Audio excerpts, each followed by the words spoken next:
नमस्कार दोस्तों, 29 नवंबर 2020 के daily current affairs burning news discussion में आपका स्वागत है। चूंकि आज संडे है तो एडिटोरियल एनालिसिस आज नहीं आएगा। आज सिर्फ करंट अफेयर्स है। जितनी भी इंपॉर्टेंट करंट अफेयर्स आपके एग्जाम्स के पर्सपेक्टिव से सब मैं आपको बताऊंगा।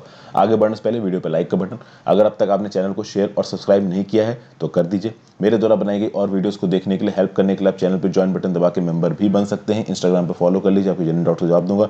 टेलीग्राम ग्रुप ज्वाइन कर लीजिए, वहां पर आपको लेक्चर्स की पीडीएफ मिल जाएगी। तो न्यूज है, India US extend MoU for cooperation of nuclear energy. MoU मतलब मेमोरेंडम ऑफ अंडरस्टैंडिंग। देखिए, India US Indo US civil nuclear agreement sign हुआ था। इस Indo US civil nuclear agreement को और 10 साल के लिए आगे बढ़ा दिया गया है। और किसके थ्रू आगे बढ़ाया गया? 123 एग्रीमेंट। तो याद रखिएगा, ये जो 123 एग्रीमेंट है, ये इंडिया और यूएस की सिविल न्यूक्लियर एग्रीमेंट को 10 साल के लिए आगे बढ़ा रहा है। अभी इस न्यूक्लियर एग्रीमेंट से इंडिया को क्या फायदा है? आपको पता है कि न्यूक्लियर टेक्नोलॉजी में यूएसए हमसे बहुत आगे है। तो यूएसए के पास ऐसा बहुत सारा न्यूक्लियर मटेरियल है जो इंडिया उससे खरीदता है। चाहे वो न्यूक्लियर रिएक्टर्स बनाने के लिए इक्विपमेंट्स हो, चाहे वो फ्यूल हो, फ्यूल को एनरिच करने की टेक्नोलॉजी हो जो कि आपके पावर प्रोडक्शन में इस्तेमाल होगी। ऑब्वियसली बात है, वो वेपन्स के लिए इस्तेमाल नहीं की जा सकती। तो ये सब चीजें यूएसए से मिलती हैं इंडिया को। ये जो एक्सटेंशन हुआ है थ्रू 123 एग्रीमेंट, ये कहां पे साइन हुआ? ये हुआ global centre for nuclear energy partnership, GCNEP में। यूएस इंडिया डील जब साइन हुई थी मनमोहन सिंह जी के दौरान, बहुत लंबा समय था इसको साइन होने में, 3 साल लग गए थे, बहुत कॉम्प्लेक्स स्टेजेस थे। यूएस को भी अपने डोमेस्टिक लॉस में बहुत सारे चेंजेस करने पड़े। रीजन ये था कि India is not a signatory of non proliferation treaty. अभी NPT nuclear non proliferation treaty sign करना क्यों जरूरी है? अगर आपको न्यूक्लियर सप्लायर्स ग्रुप का मेंबर बनना है तो आपको एनपीटी साइन करनी पड़ेगी। न्यूक्लियर सप्लायर्स ग्रुप क्या है? ये वो मेंबर हैं जहां पे जो मेंबर कंट्रीज हैं वो दूसरी मेंबर कंट्रीज को न्यूक्लियर टेक्नोलॉजी अवेलेबल करा देती हैं, obviously for civil use, civil uses, medical uses. इस तरीके के प्रयोग के लिए आपको न्यूक्लियर टेक्नोलॉजी प्रोवाइड की जाएगी अगर आप एनएसडी के मेंबर है तो। लेकिन बशर्ते आप nuclear non proliferation treaty sign करोगे। न्यूक्लियर नॉन प्रोलिफरेशन ट्रीटी क्या है? कि आप बेसिकली एक लाइन में बोला जाए कि आप न्यूक्लियर वेपन्स डेवलप नहीं करेंगे। ना इंडिया ने एनपीटी साइन की है, ना पाकिस्तान ने साइन की है। क्यों नहीं साइन कर रखी है? देखिए, इंडिया के जेन्युइन कंसर्न्स है। हम लोग दो डेंजरस नेबर्स से घिरे हुए हैं। नॉर्थ में चाइना है और नॉर्थ और वेस्ट में आपका पाकिस्तान है। अभी ऐसे नेबर्स के बीच में हम एनपीटी साइन करते हैं तो हमारी nuclear technology, nuclear weapons develop करने की कैपेबिलिटी कम होगी। कहीं ना कहीं अगर हमको अपना डेटरेंस और सिक्योरिटी को इंश्योर करना है तो भैया nuclear non proliferation treaty sign नहीं कर सकते। कहीं ना कहीं ऑन पेपर ये होना चाहिए कि भाई हमारे पास न्यूक्लियर वेपन्स है, हम आगे भी डेवलप कर सकते हैं ताकि आसपास की कंट्री थोड़ा बहुत डरे। इसलिए इंडिया ने एनपीटी साइन नहीं की। उसके बावजूद यूएस के इन्फ्लुएंस के चलते बिना एनपीटी साइन किए न्यूक्लियर सप्लायर्स ग्रुप ने एक वेवर दिया इंडिया को, और इंडिया यूएस की सिविल न्यूक्लियर डील हुई जिसके चलते यूएसए इंडिया को न्यूक्लियर मटेरियल प्रोवाइड कर पा रहा है। इंडिया जापान की भी सिविल न्यूक्लियर डील है, वो भी बिना इंडिया ने एनपीटी साइन किए मैनेज की है। तो कहीं ना कहीं न्यूक्लियर सप्लायर्स ग्रुप ने इंडिया को एक वेवर दिया है बिना एनपीटी साइन किए। न्यूक्लियर सप्लायर्स ग्रुप से की मेंबर कंट्री से इंडिया को न्यूक्लियर टेक्नोलॉजी मिल रही है, ये इंडिया के लिए एक बड़ी बात है। तो यहां पे आप कह सकते हो कि यूएस ने अपनी स्ट्रेटेजिक पावर का प्रयोग करके इंडिया को मदद की है। तो both India and USA they are committed to promote cooperation on initiatives aimed at giving impetus to nuclear safety and security, research and development in nuclear science and technology under various schools of GCNEP। तो भैया nuclear और radio active material security के ऊपर dialogue, advance projects लगाना field में, खासकर electricity field में, medical की फील्ड में, ये सब टारगेट है इनके। नेक्स्ट छोटी सी न्यूज, इंडिया और वियतनाम के डिफेंस मिनिस्टर्स ने मीटिंग होल्ड की। इंडिया के डिफेंस मिनिस्टर है राजनाथ सिंह और वियतनाम के डिफेंस मिनिस्टर है जनरल नगो जुआन लिच। वर्चुअल मीट में मिले, मतलब अपने अपने कंट्री में बैठे थे, सामने सामने टीवी से बात हो रहे थे। तो डिफेंस के फील्ड में ऑलरेडी इंडिया के Indian technical and economic cooperation के अंदर वियतनामीज डिफेंस पर्सनल्स को ट्रेनिंग दी जाती है। इंडियन टेक्निकल और इकोनॉमिक कॉपरेशन के अंदर जो 70 स्लॉट्स हैं वो वियतनाम के लिए बुक्ड हैं। अक्टूबर 2019 में 12वां एनुअल सिक्योरिटी डायलॉग हुआ डिफेंस सेक्रेटरी लेवल का, हो ची मिन सिटी में। हो ची मिन सिटी एक बहुत ही आइकॉनिक सिटी है वियतनाम। कभी भी अगर आप वियतनाम टूरिज्म के लिए जाते हैं तो या तो आप हनोई जाओगे या हो ची मिन जाओगे। बहुत ही बड़े ट्रेवल इंथुजियास्ट हो तो उसके कंट्री साइड में जाओगे। तो भैया इंडिया ने 11 कंट्रीज में मोबाइल ट्रेनिंग टीम्स को डिप्यूट कर रखा है, जिसमें से एक कंट्री है आपकी वियतनाम। डिफेंस इंडस्ट्रियल कॉपरेशन हो रहा है इंडिया वियतनाम के बीच में। न्यू दिल्ली ने लाइंस ऑफ क्रेडिट दे रखी हैं $600 मिलियन की वियतनाम को, ताकि वियतनाम की डोमेस्टिक डिफेंस मैन्युफैक्चरिंग अच्छी हो। डिफेंस मैन्युफैक्चरिंग, क्योंकि जो वैसे मैन्युफैक्चरिंग है और एक्सपोर्ट कॉम्पिटिटिवनेस है, वो आज की डेट में वियतनाम की इंडिया से बेटर नजर आ रही है। इंडिया और वियतनाम के सामने एक कॉमन चैलेंज है, वो है एग्रेसिव चाइना। कहीं ना कहीं चाइना को डटर कर रहा है इंडिया, आपका लद्दाख के जो एलएसी वाला इलाका है वहां पे, और वैसे भी हमारी इंडिया और चाइना की बहुत बड़ी बाउंड्री है। सिमिलरली वियतनाम चाइना को डटर कर रहा है साउथ चाइना सी में। अक्सर कर वियतनाम के एक्सक्लूसिव इकोनॉमिक जोन में चाइना के शिप्स घुसाते हैं। चाइना के शिप्स बोलते हैं कि ये तो 9 डैश लाइन के अंदर है, तो हमारा है।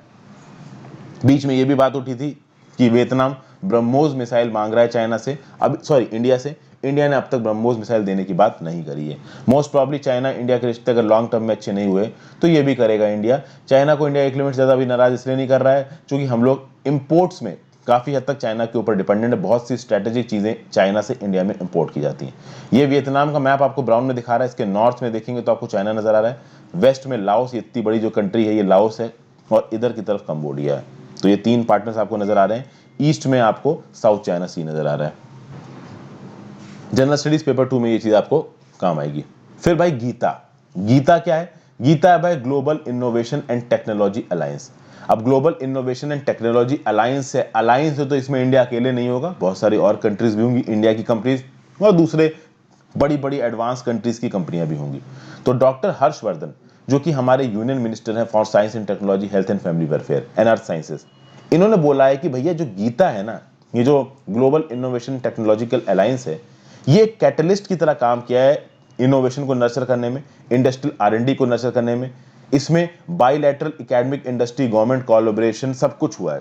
तो भैया बात यह है कि गवर्नमेंट टू गवर्नमेंट कोऑपरेशन भी होता है, एकेडमिक टू एकेडमिक, यूनिवर्सिटीज भी आपस में मिल बांट के रिसर्च करती हैं, बड़ी बड़ी कंपनियां भी आपस में रिसर्च करती हैं, इनोवेशन करती हैं, इंडस्ट्रियल आर&डी करती हैं। तो ये जो गीता अलायंस है, इनोवेशन और टेक्नोलॉजी के फील्ड में जितने भी मेंबर्स हैं अलायंस के, सबके लिए इंपॉर्टेंट है। तो इस गीता को इंडिया में कौन मैनेज कर रहा है, नोडल एजेंसी कौन है? तो वो है भैया आपका department of science and technology.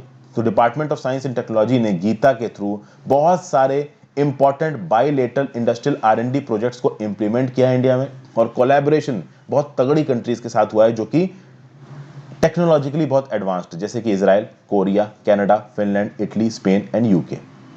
Okay, फिर technology development board, technology development board की जो सेक्रेटरी है नीरज शर्मा, उन्होंने ये बोला कि देखिए जो टेक्नोलॉजी डेवलपमेंट बोर्ड है वो इंडियन टेक्नोलॉजी को बढ़ाने की बात करती है। तो हम आगे आने वाले समय में टेक्नोलॉजी डेवलपमेंट बोर्ड और global innovation and technology alliance के बीच में और कोलैबोरेशंस करने की कोशिश करेंगे और एसोसिएशंस करने की कोशिश करेंगे। 3 सक्सेसफुल प्रोजेक्ट्स कंप्लीट किए गए गीता के अंदर as a result of collaboration with international partner countries. कौन से प्रोजेक्ट्स हैं ये? तो पहला है design and manufacturing of artificial intelligence based electronic metering and monitoring system for Indian power distribution sector. तो भैया जो पावर डिस्ट्रीब्यूशन सेक्टर है जो कि बहुत ज़्यादा परेशान है माउंटिंग लॉसेस की वजह से, ये लॉसेस ऑब्वियसली बात है लॉजिस्टिक्स पावर ट्रांसमिशन में बहुत सारे लॉसेस होते हैं, तो उनको टैकल करने के लिए आर्टिफिशियल इंटेलिजेंस बेस पे इलेक्ट्रॉनिक मीटर्स को बनाना और उन मीटर्स को मॉनिटर करने की टेक्नोलॉजी। फिर दूसरा एग्रीकल्चर की फील्ड में देखिए development of pearl millet hybrid seeds and novel food products like an affordable source for prevention of type 2 diabetes, ये भी किया गया है गीता और एडवांस कंट्री से कोलैबोरेशन के थ्रू। तीसरा development and design of advanced power electronic and related technologies for integration of solar power plants with power utility grids. तो ये सब कुछ इंपॉर्टेंट चीजें हैं, जनरल स्टडीज पेपर 3 में ये चीज आपको काम आएगी। फिर एक नई स्पेशीज मिली है गेको नाम की ईस्टर्न घाट्स में, ये लेजर्ड की स्पेशीज है, स्मॉलेस्ट नोन इंडियन गेकोनिड है, ईस्टर्न घाट्स में मिली है। आप देखिए ये जो स्पेशीज है दिस बिलोंग्स टू जेनस सिनेम्सिस। इंडिया में 45 डाइवर्स स्पेशीज ऑफ सिनेम्सिस मिलती हैं, जिसमें से 34 वेस्टर्न घाट्स में मिलती हैं। ये वाली जो मिली है वो कहाँ मिली है? ईस्टर्न घाट्स में मिली है। नाम क्या है इसका? डॉर्फ गेको का नाम है सिनेमेसिस एवेसिबिने, साइंटिफिक नेम है, नहीं भी याद रहेगा तो चलेगा साइंटिफिक नेम। वैसे तो यूपीएससी के एग्जाम्स में नहीं पूछे जाते हैं, अभी पूछ दिए जाए तो बात अलग है, अब यूपीएससी का दिमाग घूम जाए तो कुछ भी पूछ सकता है। ये 12वीं स्पेशीज है जो कि वेस्टर्न घाट्स के बाहर मिली है। ओके, उसके बाद and also the first species reported from the Velikonda range in Andhra Pradesh. तो मतलब 12वीं स्पेशीज जो वेस्टर्न घाट्स के बाहर मिली, और वो पहली स्पेशीज जो वेलिकोंडा रेंज ऑफ आंध्र प्रदेश में मिली। ठीक है, और इस डिस्कवरी ने सजेस्ट किया कि ये जो जेनस है ये और वाइडली डिस्ट्रीब्यूटेड है, जितना सोचा जाता था कि वाइडली डिस्ट्रीब्यूटेड है उससे ज्यादा वाइडली डिस्ट्रीब्यूटेड है। खास बात यह है कि इस स्पेशीज के मेल में फेमोरल पोर्स नहीं है। ज्यादातर लिजर्ड्स में फेमोरल पोर्स मिलते हैं और दोनों सेक्सेस में मिलते हैं, मेल फीमेल दोनों में। फेमोरल पोर्स क्या होते हैं? They are holocrine secretory gland.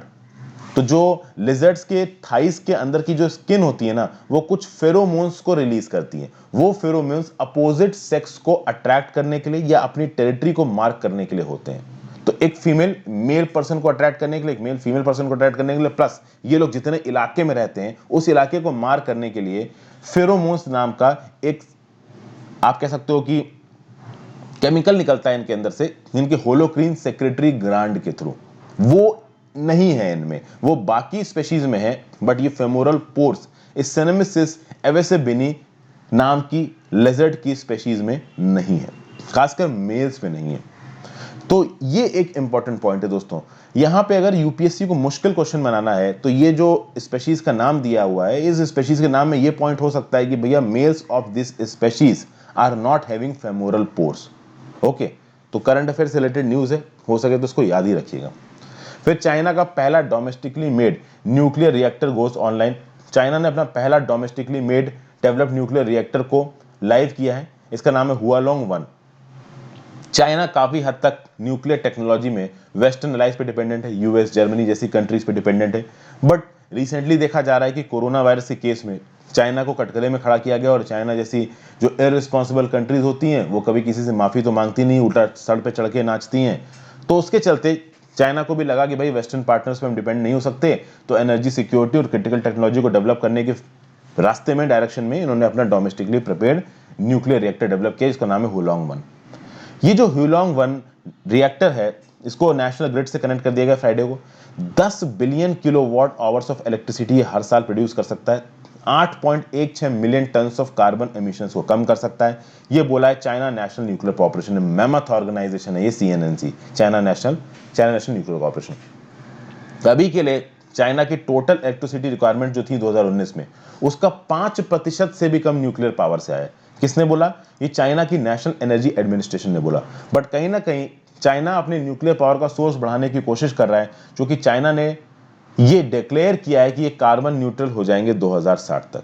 Western allies पे ये अपनी डिपेंडेंस कम करना चाहते हैं, इसलिए मेड इन चाइना 2025 प्लान के तहत ये एक इंपॉर्टेंट चीज है। इस रिएक्टर पे 2015 में काम शुरू हो गया था, अब कंप्लीट हो गया है। 6 और रिएक्टर्स अभी बन रहे हैं। ये जो हुलोंग 1 नाम का जो प्लांट है, ये कॉमर्शियल यूज में आ जाएगा by the end of the year. बहुत सारे सिक्योरिटीज और सेफ्टी टेस्ट अभी इसमें बाकी हैं, जो कि बहुत जोरों शोरों से चल रहे हैं। चाइना में 47 न्यूक्लियर पावर प्लांट्स हैं, जिनकी टोटल पावर जनरेशन कैपेसिटी है 48.75 मिलियन किलोवाट्स। यूएस और फ्रांस के बाद तीसरे नंबर का सबसे बड़ा न्यूक्लियर पावर प्रोडक्शन वाला हब है चाइना। चाइना ने बिलियंस ऑफ डॉलर्स इन्वेस्ट किए हैं न्यूक्लियर एनर्जी सेक्टर को इंप्रूव करने के लिए। 13 न्यूक्लियर प्लांट्स अभी भी अंडर कंस्ट्रक्शन है चाइना में। किसी भी कंट्री में इतने न्यूक्लियर प्लांट्स अभी के लिए अंडर कंस्ट्रक्शन नहीं है। चाइना का नक्शा देखिए तो यहाँ पे आपको रशिया दिख रहा है, नीचे की तरफ नॉर्थ कोरिया दिख रहा है, इधर मंगोलिया दिख रहा है, यहाँ पे कजाकिस्तान दिख रहा है। इंडिया के साथ तो बाउंड्री है ही, नेपाल के साथ तो बाउंड्री है ही, म्यांमार के साथ तो बाउंड्री है ही, लाओस के साथ बाउंड्री है ही, ठीक है, वियतनाम के साथ बाउंड्री है ही। तो ये कुछ कंट्रीज हैं जिनके साथ चाइना बाउंड्री बनाता है। Shanghai rises to become world's most connected city. देखिए, कोरोना वायरस पैंडेमिक, लॉकडाउन लग गया, बहुत सारी ऐसी कंट्रीज जिनकी इंटरनेशनल कनेक्टिविटी थ्रू एयर वो कम हो गई है। पहले क्या था? London was the most connected city of the world. मतलब लंदन में सबसे ज्यादा फ्लाइट्स आती थी, सबसे ज्यादा जो लेओवर्स होते थे वो लंदन से होते थे। कि अगर आपको यूएस जाना है और मुंबई से फ्लाइट उठी तो बहुत चांसेस वो लंदन में उतरेगी, 2 घंटे 4 घंटे का हॉल्ट होगा और फिर वो न्यूयॉर्क जाएगी। तो इस तरीके से आप देखोगे जो लंदन था, it was the most connected city. International travel ठप पड़ गया कोरोना वायरस के पास। लंदन में 67% डिक्लाइन देखा गया है कनेक्टिविटी वाय एयर ट्रेवल में। तो एयर ट्रेवल 67% कम हुआ है, इसलिए लंदन जो टॉप स्पॉट में था वर्ल्ड्स मोस्ट कनेक्टेड सिटी, वो नीचे आ चुका है, नंबर 1 पे पहुंच चुका है शंघाई। किसके हिसाब से? इंटरनेशनल एयर ट्रांसपोर्ट एसोसिएशन के डाटा के हिसाब से। सितंबर 2020 में लंदन पहले स्पॉट से 8वें स्पॉट पे पहुंच गया। और केवल लंदन की हालत नहीं खराब हुई, दुनिया के जो और 10 मोस्ट कनेक्टेड सिटीज थी वो भी नीचे गिरी हैं। टोक्यो में एयर कनेक्टिविटी ट्रैफिक 65% गिरा है, सोल में जो कि साउथ कोरिया कैपिटल 69% गिरा है, बैंकॉक में और हांगकांग में दोनों में 81% गिरा है। चाइना ट्रेवल कॉरिडोर्स को ओपन करने की कोशिश कर रहा है, क्वारंटीन फ्री ट्रेवल अरेंजमेंट्स को लाने की कोशिश कर रहा है, किसके साथ? जापान के साथ और सिंगापुर के साथ। IATA की यानी इंटरनेशनल एयर ट्रांसपोर्ट एसोसिएशन का ये जो एयर कनेक्टिविटी इंडेक्स है, ये मेजर करता है कि एक कंट्री के शहर दूसरे कंट्री के शहरों से, दुनिया की कंट्री के शहरों से किस हद तक जुड़े हुए हैं। अगर एशिया और यूरोप की बात की जाए, अफ्रीका और यूरोप की, 93% डिक्लाइन हुआ है कनेक्टिविटी में। मिडिल ईस्ट की कंट्री में 88% डिक्लाइन देखा गया है। तो ओवरऑल अब ये तो देखिए बहुत नॉर्मल है, कोरोना के काल के बाद ऑब्वियसली एयर कनेक्टिविटी बिल्कुल ना के बराबर हो गई। तो उसमें एक स्टैटिस्टिक्स थी इंपॉर्टेंट, जनरल स्टडीज पेपर 1 में चीज आपको काम आएगी। So thank you for watching. आज की वीडियो में इतना ही था। वीडियो को लाइक और शेयर किए बिना मत जाइएगा। Good bye.